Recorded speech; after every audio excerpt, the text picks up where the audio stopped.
नमस्कार, आवाज इंडिया में आप सभी का स्वागत है। मैं हूं सीमा। चित्रकूट के जगतगुरु श्री राम भद्राचार्य महाराज ने श्री बागेश्वर बालाजी सनातन मठ के लोकार्पण समारोह में अपनी उपस्थिति दर्ज कराई। इस अवसर पर उन्होंने कहा कि इस मंदिर के निर्माण से सनातन धर्म को बड़ी शक्ति मिलेगी और पूरा भारत राममय बनेगा। मठ का निर्माण भिवंडी के हाईवे दिवे क्षेत्र में 4.5 एकड़ क्षेत्रफल में किया गया है। मंदिर की संरचना भूतल और प्रथम मंजिल तक विस्तारित है। मंदिर में यज्ञ कुंड की स्थापना की गई है और यज्ञ पूजन संपन्न हुआ है। पहली मंजिल पर श्री बागेश्वर बालाजी की मूर्ति की प्राण प्रतिष्ठा की गई है। श्री राम भद्राचार्य महाराज ने बंगाल में हिंदुओं पर हो रहे अत्याचारों को लेकर चिंता व्यक्त की और कहा कि जल्द ही इसके लिए कोई ठोस घोषणा की जाएगी।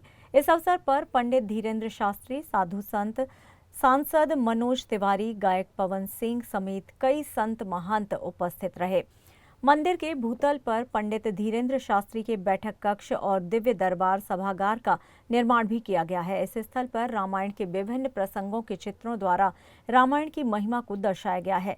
श्री बागेश्वर बालाजी सनातन मठ देश का दूसरा और महाराष्ट्र का पहला मठ है। मुझे बहुत प्रसन्नता है इससे और इससे सनातन धर्म को बहुत बड़ा बल मिलेगा। यही मेरी शुभकामना है। संपूर्ण भारत राष्ट्र राममय होगा। इसका मूल नाम है सनातन धर्म मंदिर। बहुत बड़ा आनंद आएगा। भारत के हिंदुत्व की शताब्दी का उत्कर्ष होगा। यही मेरी शुभकामना। मेरे लिए बड़ी खुशी की बात है कि अब मुंबई में भी महाराष्ट्र के इस क्षेत्र के लिए जो लोग यहाँ से बागेश्वर धाम जाते थे उनको एक वैकल्पिक बागेश्वर पीठ मंदिर मिल गया है। जो चाहे तो यहाँ आराम से आ सकते हैं, दर्शन कर सकते हैं और अपने मन को शांति सुकून दे सकते हैं। जो बागेश्वर पीठाधीश्वर गुरु जी हैं धीरेन्द्र शास्त्री जी, वो भी यहाँ 2 महीने पे कुछ समय देने का उन्होंने निर्णय किया है और यहाँ पे दिव्य दरबार भी होगा।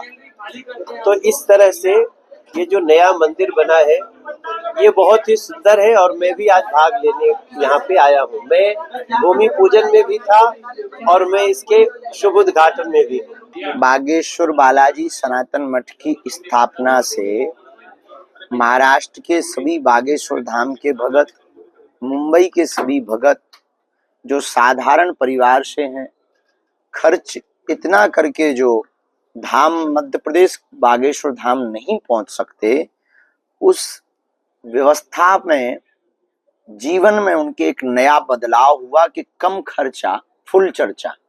तो बहुत सहज तरीके से, बहुत सरलीकरण तरीके से अब महाराष्ट्र के लोगों को, रेहड़ी लगाने वालों को बहुत नजदीक में बागेश्वर बालाजी का आशीर्वाद मिलेगा। यह शीघ्र ही व्यापक रूप से आस्था का केंद्र होगा, सनातन संस्कृति का केंद्र होगा। छत्रपति वीर शिवाजी महाराज के हिंदवी स्वराज्य की स्थापना का संकल्प भिवंडी के इसी बागेश्वर सनातन मठ से पूर्ण होगा। हमें ऐसी बालाजी के चरणों पर निष्ठा है, ऐसा भरोसा है। उसी भाव को लेकर के यहाँ पर आज 14 तारीख को जगत गुरु भगवान बद्रीनाथ वाले पूज्य महाराज जी, पूज्य श्री योग बालक योगेश्वर दास जी महाराज जी, महंत राजूदास जी महाराज जी एवं सभी संतों की सानिध्यता में धर्म चक्रवर्ती पद्म विभूषण रामानंदाचार्य पूज्य गुरुदेव भगवान भी पहुंचे। सभी बागेश्वर धाम के अनुयायी पहुंच गए। आज प्राण प्रतिष्ठा समारोह निर्विघ्न संपन्न।